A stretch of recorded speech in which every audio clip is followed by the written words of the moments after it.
All right, so what else is next here, folks? So is this them talking about the okay, so this is Sean Hannity talking about well, let's kind of go over this real quick.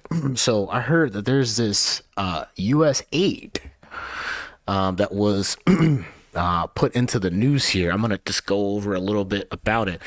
There seems to be some waste, fraud, and abuse that's going on that Doge or Elon Musk is finding out along with Donald Trump. So, or President Donald Trump. I kind of want to get into it just real quick. So we have or I'll just go into it real quick. We'll watch a video from Sean Hannity talking a little bit about what's going on with this abuse or fraud. And then I got an article by Forbes that we're going to go check out. So, anyway, U.S. aid. So, this is the United States Agency for Eternal Development. You know, for anybody who's just like, what's going on here? Is the U.S. government agency responsible for, for providing foreign aid and development assistance worldwide. So they give money, resources, and stuff like that to all the different countries, people of all different sicknesses, and probably consisting of people, who are just less fortunate, starving,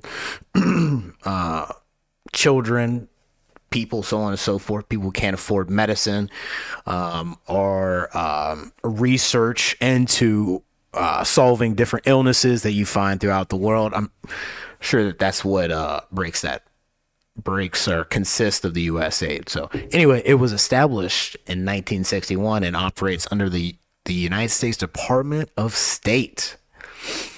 So USAID's mission is to promote global stability, economic growth, humanitarian assistance, and democracy building by funding programs in sectors like healthcare, education, disaster relief, economic development, and governance. Okay, so that's like pretty much the breakdown here. So let's just kind of like think. So it's democracy building by funding programs in sectors like healthcare, education, disaster relief, economic development, and governance. So think about all this stuff. What's the ramifications if this is misused? If any of those sectors are misused or improperly used? Let's go into this. So, if U.S. aid funds are misused, there are a few consequences, such as, let's check this out. It's corruption. Actually, can I throw this over here? Yeah, we just throw it over here. Let's check this out.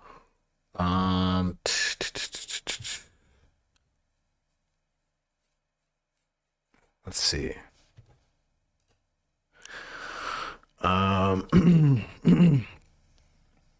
What is it?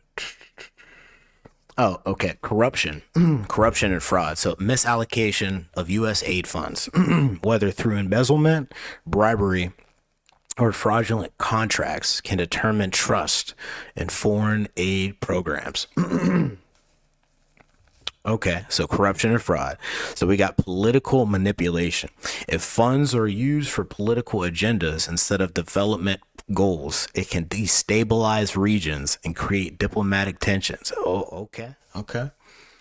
We got wasted resources. Ineffective use of funds can lead to failed projects, leaving critical issues unaddressed and wasting taxpayer money. Oh, okay, okay. So we got sanctions and legal consequences. So the misuse of U.S. aid funding can lead to legal actions against organizations or governments, including suspension of aid, sanctions, and prosecution under U.S. laws like the Foreign Corrupt Practices Act. Okay, wow. The loss of public trust.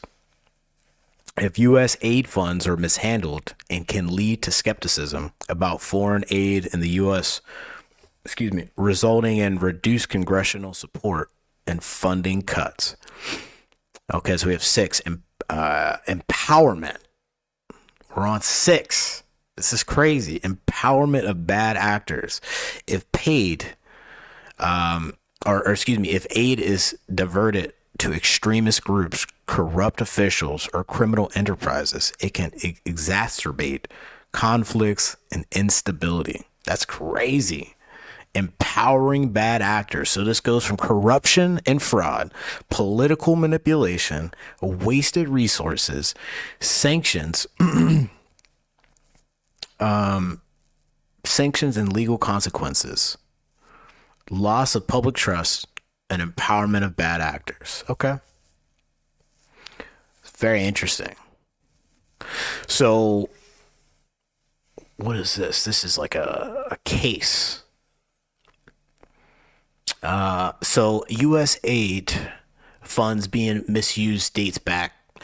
So go into like, is this the only time we've like heard that U.S. aid has been misused? Apparently not.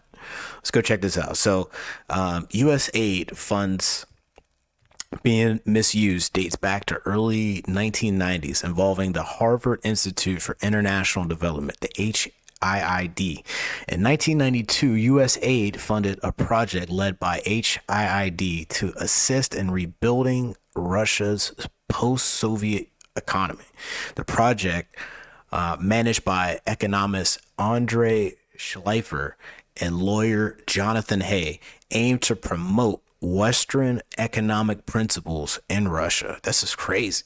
However, both Schleifer and Hay were later accused of making personal investments in Russia, creating conflicts of interest and misusing funds. This controversy led to U.S. aid to terminate $14 million in grants to HIID in 1997. Wow.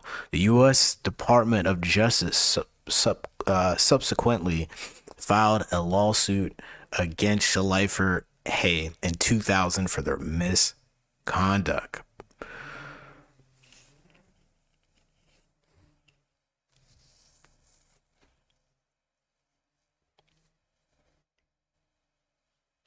So this incident underscores the importance of stringent oversight and accountability in managing foreign aid to prevent conflicts of interest and ensure that funds are used appropriately. Yeah, man, like these people, these two gentlemen were using the US aid to help rebuild the Russians' post-Soviet economy. That's crazy. Yeah. If somebody does some stuff like that, we need to be a little bit more focused on making sure people use that fund, like use those funds correctly, man, and don't use or misuse them like that. I'll leave the link for that article. This is the Harvard Institute for International Development that we just read into about those two gentlemen, or those two folks trying to fund someone else's government with U.S. aid. That's a no-no. That is a big no-no. I don't think that is proper use of those funds there, gentlemen. All right, let's go check out what Sean Hannity discusses with Elon Musk and President Trump. It's a lot of wasteful government spending. It's your boy kicking it with Timmy B. Let's get back into it. America makes $66,000 a year. Yeah. Okay? We have, even our hard-earned tax dollars on woke political causes, Green New Dealism, transgenderism, and, even anti-American propaganda. Those days are now over. More of my interview with President Trump and Elon Musk. As I scroll this information, and I'll scroll a lot more than I'll mention to both of you, and this is the cost savings. I want people at home to understand this part. Average American makes $66,000 a year. Yeah. Okay? We have $37 trillion in national debt. Yes. Now, all the money I'm about to mention and what we're going to scroll on our screen, and all of this is going to foreign countries. It is not being spent here in America for better schools, law and order. I think the average tax-paying American should be mad as hell because their tax money is being poorly spent. All right, let me go to the second question first. I want to know, because people like Joni Ernst and Joni Ernst has tried for a long time, and she's actually got a lot of good data. Senator Ernst has been really helpful, actually. Okay, but they actually hide what the real purpose of the spending is. Sure. In other words, this is a question. How did you decipher? It will say humanitarian blah, blah, blah in Serbia or Afghanistan. We even give money to China, for crying out loud, which I think is nuts. We'll give money to the Taliban. What money to the Taliban? Like a lot. All right, so I'm like, for what? But I want to see the pictures of what they did. But they try to obscure it, but then you got to the bottom line, which is what I'm now scrolling on the screen, and that is $20 million on a Sesame Street show in Iraq, $56 million to boost tourism in Tunisia and Egypt, $40 million to build schools in Jordan, $11 million to tell the Vietnamese to stop burning trash, $45 million for DEI scholarships in Burma, $520 million for consultant-driven ESG investments in Africa, DEI programs in Serbia. The president's favorite. I'm sure you love that taxpayer money was spent on a DEI musical in Ireland or a transgender opera in Colombia. Yo, he's literally just naming stuff off right now. Like, this is crazy. Or a what the what? We can't see it because we're on Fox News here. That they have a whole setup. But once you pause, it puts this whole thing like out of perspective. So let's see here.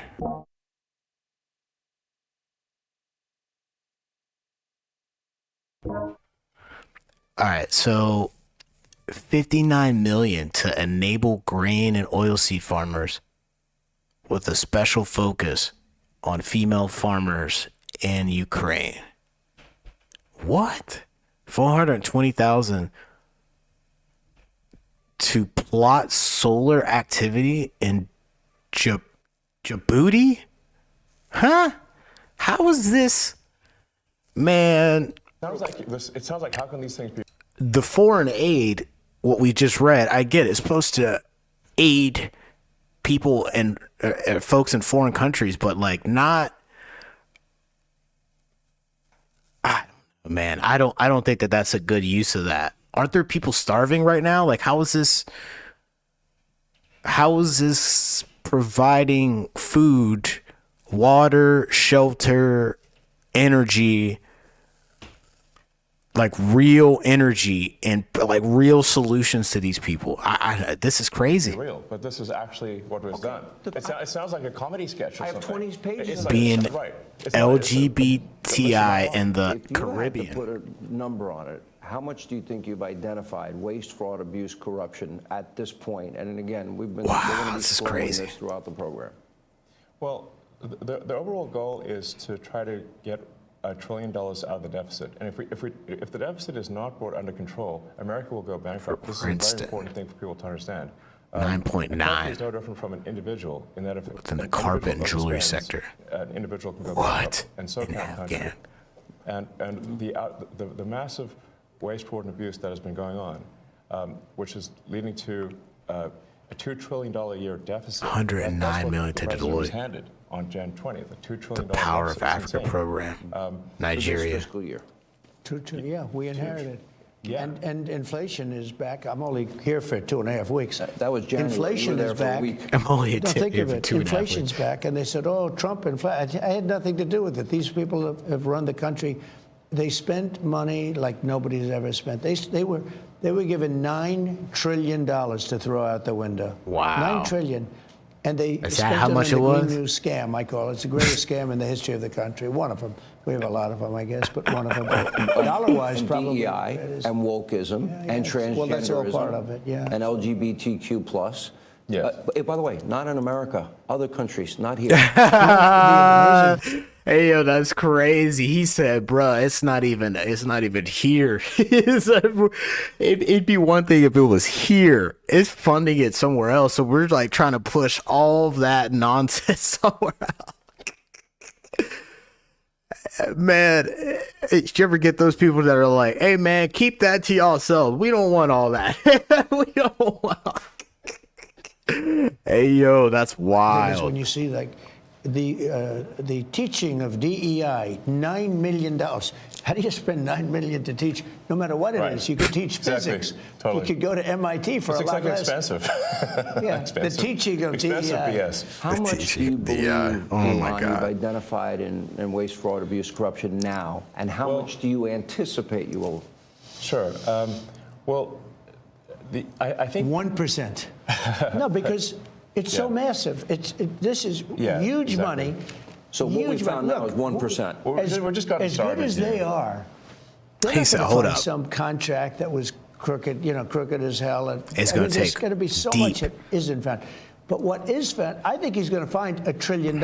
Yeah, I think so. But I think it's a very small percentage compared to what it is. Let me go to an area that I think is key. He said $1 trillion. You talked about this in recent interviews, and that is we don't need a Department of Education. Okay. And What do we need? Some people are trying to do is stoke fears that, oh my gosh, my kid's not going to get the money for education. Yeah, the fear. Grandma's Fear Social mongering is Security crazy. and Medicare. This was a big promise of yours on the campaign trail. So I really want to give you both an opportunity to assure the American people you will keep, that money will be allocated for students, but with higher standards. For example, I would assume associated with monies given or Just vouchers. so much, and then Elon goes, but look, Social Security won't be touched, other than if there's fraud or something we're going to find. It's going to be strengthened, but won't be touched. Medicare, Medicaid, none of that stuff is going to be touched. Nothing. You want don't have to. Now, if there are illegal migrants in the system, we're going to get them out of the system and all of that fraud, but it's not going to be touched. School. I want to bring school back to the states so that Iowa, Indiana, all these places, Idaho, New Hampshire, there's so many places, the states, I figure 35 really run well. And right now it's Norway, Sweden, Denmark, Finland, China. China, can you imagine, has top schools. We're last. So they have a list of 40 countries. We're number 40. Usually we're 38, 39. The last time we were number 40. And what I say is you got to give it back. So it doesn't work. I'll tell you what we're number one in, cost per pupil. We spend more money than any other country by far. It's not even close per pupil. Okay. So we know it doesn't work. So we spend the most and we have the worst, right? The worst result. When we give that back to Indiana, when we give that back to Iowa and back to a lot of the states that run well, they run well. There's a lot of them, 35, 37, 38. Now, you're going to have 10 laggards, but you're going to have 5 real laggards. But that's going to be okay. Take New York. You give it to Westchester County. You give it to Suffolk County. You give it to upstate New York. And you give it to Manhattan. But you give it to 4 or 5 subsections. Same thing in California. Los Angeles is going to be a problem, but you're going to give it to places that run well. We can change education. Now, school choice is important, but that will get taken care of automatically. We want to bring education back to the states. You will spend half the number, and I'm not even doing this. I'm not even doing this to save, but you will. It costs you much less money. You get a much better education. If you go to some of these states, you'll be the equivalent of Norway, Sweden, Denmark, places that really have a good school system. You'll have those places will be the equivalent, and your overall numbers will Denmark. be so much better. Do you want standards associated? The only thing I want to do from Washington, D.C. is make sure they're teaching English, reading, writing, and math. science. Science? Okay, a little science. Science might help. You know, computers. you're not going to have much of a problem with that, but that's it. So you're not gonna have a taxed problem. now. Right. And I pray to God this is successful. I really do. I wish you Godspeed. You know, Yeah. Godspeed, John Glenn. It's going to be, by the way. I really believe. But it's there coming. are, but there Because are the country's legitimate going to areas. do well beside this. This is cutting. We're only talking about cutting. We're also going to make a lot of money. We're taking in so much. What about money. his business? What if there is Then we won't a let contract he him would do it. otherwise We're not get? going to let him do it. You're not If gonna he's let him got a conflict. I mean, look, he's in certain areas. I mean, I see this morning, I didn't know, but I said, do the right thing, where they're cutting way back on the electric vehicle subsidies. Yes. They're cutting back. You're losing. Not only cutting back. Hurt you. Correct. Yeah.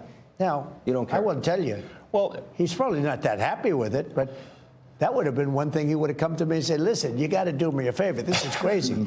But this was in the tax bill. They're cutting back on the subsidies. I wasn't involved in it. I said, do what's right, and they're coming up with a tax, but it's just preliminary.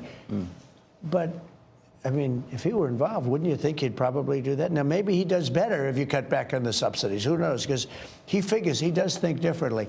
He thinks he has a better product. Yeah. And as long as he has a level playing field, he doesn't care what you do, which Exactly. is very, he's told me that. Yeah. Interesting. I mean, I haven't asked the president for anything ever. That makes sense. And if true. it comes up, how will you handle it? Well, He won't be involved. yeah, I'll recuse myself if it is. If there's a conflict. conflict, he won't be involved. Yeah. I mean, I wouldn't want that, and he won't want it. Right, and also I'm getting Interesting. a sort of a daily proctology exam here. You know, it's not like I'll be getting Procto. away from something in the dead of night. you know. Welcome to D.C. If you want a friend, get a dog. Well, I do have a dog, but I also have friends. You got- My dog loves me, poor little creature. You know the truth with this I need guy? to bring him to D.C. I know every businessman. I know the good ones, the bad ones, the smart ones, the lucky ones. I know them.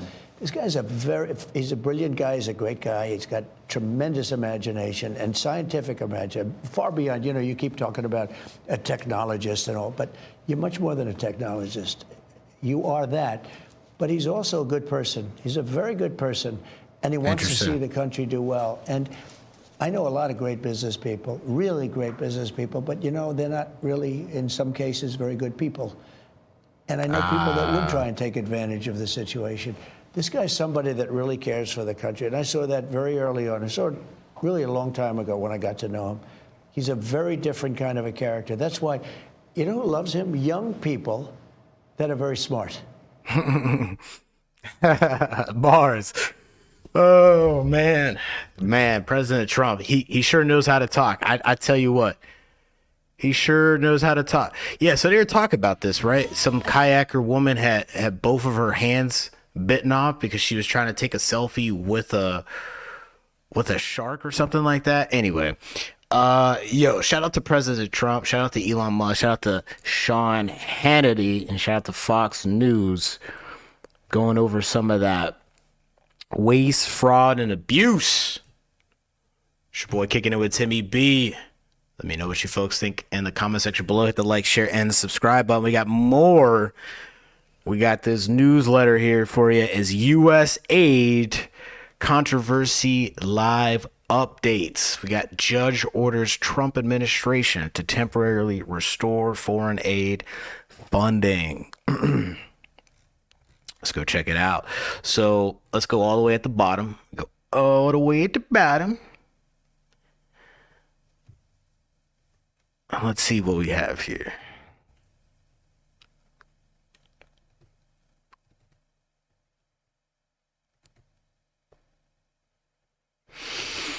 Okay, so this was on the 3rd.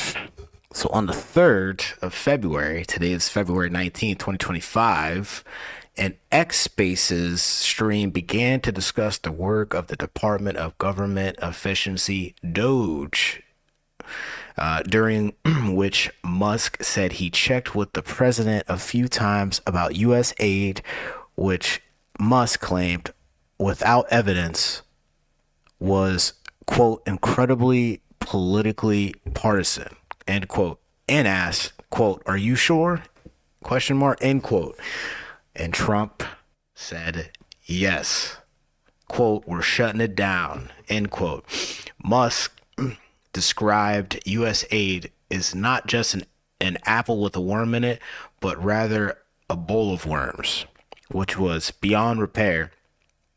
And the only solution was you got to basically get rid of the whole thing. That's crazy.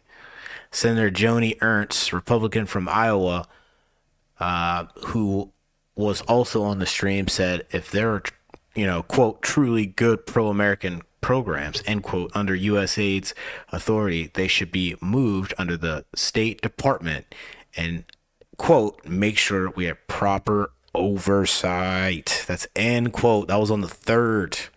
Also have on the 3rd, USAID staffers. By the way, I totally agree with Senator Joni Ernst. Got to have that oversight, baby. That oversight. All right, let's go. USAID staffers were told to work from home and avoid the agency's headquarters in Washington, D.C. on Monday. Multiple outlets reported, and hundreds of employees lost access to the computer systems overnight, according to the Associated Press. That's crazy. They revoked all that access. You're not going in there. You'll be trying to change up documents and hide things. We ain't doing none of that. No, no, no, no, no, no. No, no, no, no, no. 11:21 Eastern, February 3rd. Musk continued ranting against USAID in a post on X, in which he said that the agency was a radical left political psyop. That's crazy. He said it's a psyop. Okay. 11:44 a.m. Hours after Musk and Trump approved shutting down USAID, ABC News reported the president, whose administration has been seemingly moving towards putting USAID under the control of the State Department appointed by Marco Rubio to temporarily lead the impending organization. So Marco Rubio is going to lead the organization. He's going to lead USAID. Man, Marco Rubio's got a lot on his plate. I tell you what, a lot on his plate. 12:18 p.m. We're still in February 3rd, folks. It's crazy. Citing 3 anonymous U.S. officials, CBS News reported Monday that USAID will be merged with the State Department and will have significant cuts in the workforce, but it will remain a humanitarian aid entity. So it's going to go through cuts in the workforce, but it's still going to do what was supposed to be doing, providing humanitarian aid. Rubio confirmed to reporters traveling with him in Central America because he went to Panama. He went to Panama to go talk with the leader of Panama. I'm interested in knowing how that's gonna play out here in the next couple of years. What's going on with Panama? But I digress. Rubio confirmed to reporters traveling with him in Central America that he had been appointed acting minister of USAID and said he delegated his authority to someone. Through the Times reported he didn't name the person. Okay. USAID employee, because I was going to say it's a lot of work. He delegated the authority. Interesting. USAID employees at an annex office in Washington, D.C. were seen clearing out their desks. The New York Times reported. Wow. Senator Brian Schatz, Democrat from Hawaii, told the Wall Street Journal he plans to place a blanket hold on Trump's State Department nominees until USAID is left by the president's administration, with the senator saying he will do maximal delays until this is resolved. That's crazy. Man, they're willing to put the nominations of Tulsi Gabbard and RFK off, which they did approve of RFK. Shout out to RFK and shout out to Tulsi Gabbard. Now we're waiting for Kash Patel, which I think we probably already gotten that. I'm gonna have to go double check, but yeah. The senator is willing to put all that off just to make sure the foreign aid goes back out there, which is important for the folks that actually need real foreign aid that we know is actually going to go to them. It's going to go into their stomachs. It's going to go into their bodies. It's going to go into their properties. It's just going to help them. It's going to help their government, themselves. They're just like, oh man, you're willing to put all that like aside are you're willing to delay those approvals until these people get that aid out there. It's very interesting. Rubio told lawmakers in a letter U.S. aid may move, reorganize, and integrate certain missions, bureaus, and offices into the Department of State, and the remainder of the agency may be abolished consistent with applicable law, according to the according to the Washington Post. Citing agency activities he considered conflicting and overlapping alongside systems that often result in the discord of foreign policy and foreign relations of the United States. It said may move, reorganize, and integrate certain missions, bureaus, and offices of the State Department, or Department of State, but the State Department, and the remainder of the agency may be abolished consistent with applicable law. That's crazy. He said he's getting rid of it. It's going to be with law, though. It's going to be to the law. Several lawmakers are scheduled to speak at the protest, including Senator Tim Kaine, Democrat from Virginia, Senator Chris Coons, Democrat from Delaware, Senator Chris Van Hollen, Democrat from Maryland, Representative Lois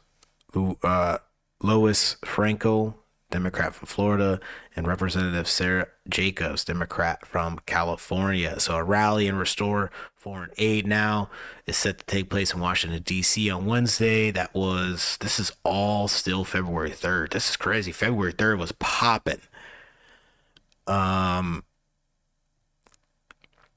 Morning to protest the Trump administration's effort to shut down the curtail U.S. aid operations. Several of the U.S. aid's social media handles also appear to have been purged. Wow, as its Instagram and X YouTube pages are no longer accessible. According to the New York Times, the notice was published after roughly 1,400 U.S.-based U.S. aid staffers were informed about being put on indefinite administrative leave, which will remain in place until they were otherwise notified. That's crazy. According to the congressional report published in January, U.S. aid's direct hire workplace totals more than 10,000, with approximately two-thirds serving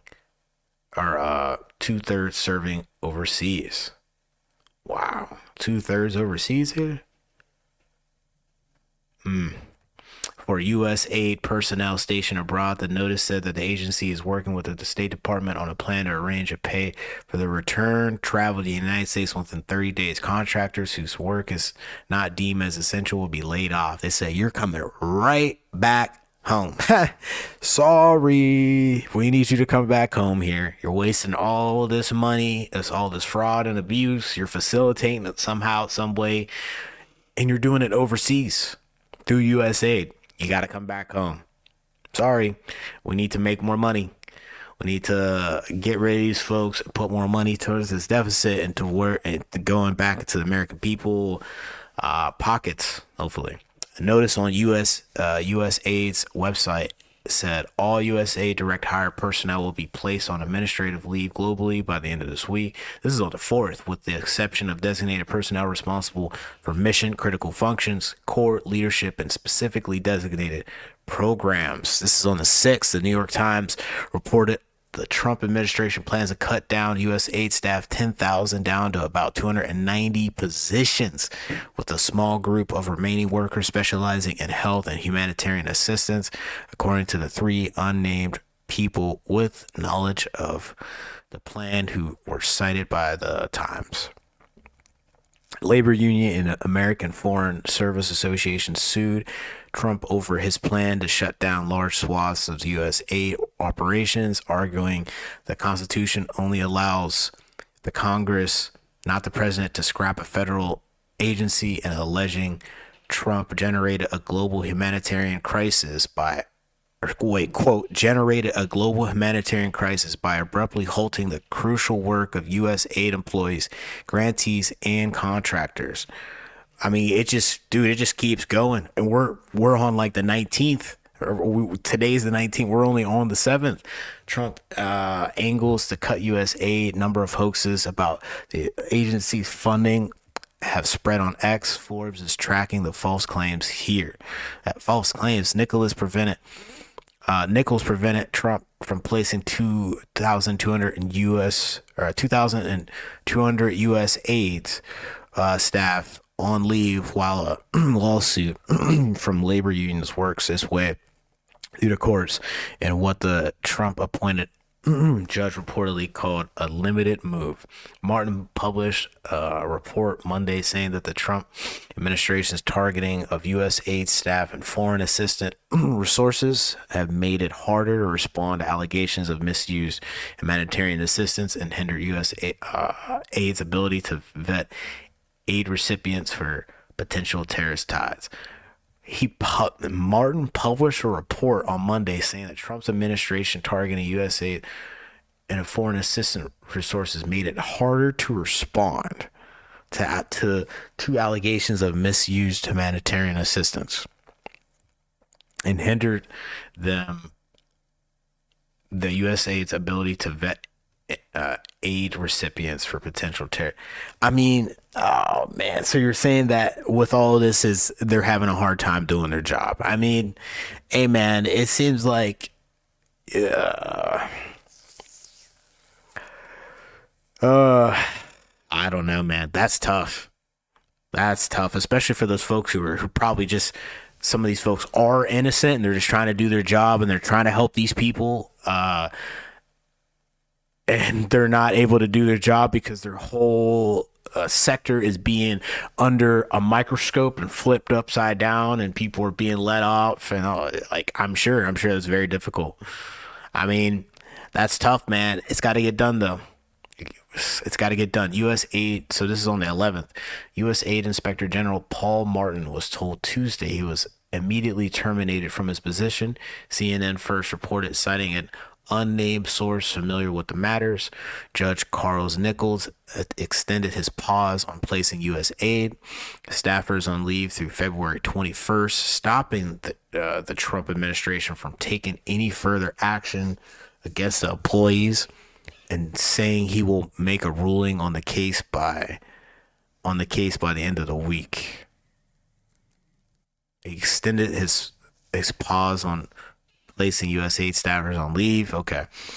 The U.S.-based nonprofit Global Health Council, which was one of the plaintiffs in the case against Trump's freeze order, said this ruling is a vital first step towards restoring U.S. foreign assistance program that clears the path for organizations to resume their life-saving work, showcasing the best of American values, compassion, leadership, and a commitment to global health, stability, and shared prosperity.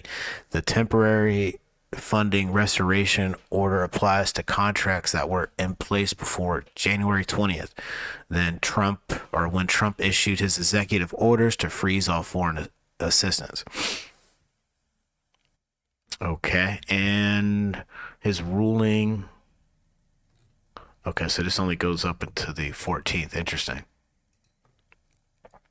In his ruling, Judge Amir Ali noted that while the Trump administration's rationale for suspending the programs was to conduct a review of their, quote, efficiency and consistency with priorities, they did not explain, quote, why a blanket suspension of congressionally appropriated foreign aid would set off a shockwave and upended reliance interest for thousands of agreements with businesses, nonprofits, and organizations around the country was a rational precursor to reviewing programs. Wow. What a paragraph. That's freaking crazy. On Thursday night, this was on the 14th, at 12:30 a.m. On Thursday night, a federal judge ordered the Trump administration to temporarily restore U.S. aid funding of foreign aid programs and conduct a detailed review of each program before making a decision on what should be eliminated. He ordered a federal judge ordered the Trump administration to temporarily restore the U.S. aid's funding, okay, and conduct a detailed review, okay, before making a decision. Yeah, that makes sense. But I mean, if there's waste, fraud, and abuse, it don't matter, man. If he could see, if he feels it, you know, it's got to go, man. But you got to go with the law. Always got to go with the law, right? A federal judge Thursday extended a freeze on extended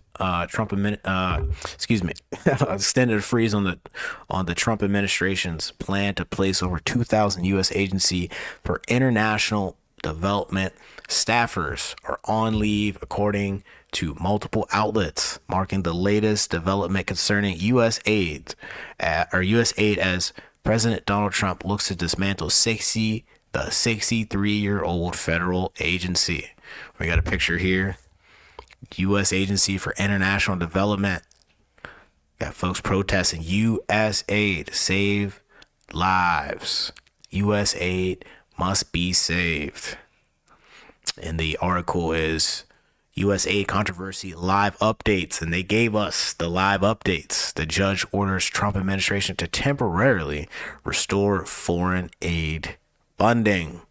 Shout out to the folks at Forbes. It's your boy kicking it with Timmy B. Well, man, this U.S. aid stuff is very important. I'm gonna tap back in when I get some more information. We get a little bit more time that goes by, and we see what else gets identified as waste, fraud, and abuse. It's your boy kicking it with Timmy B. I'm gonna leave all these links, videos in the description below. Make sure you hit the like, share, and the subscribe button. See you on the next one.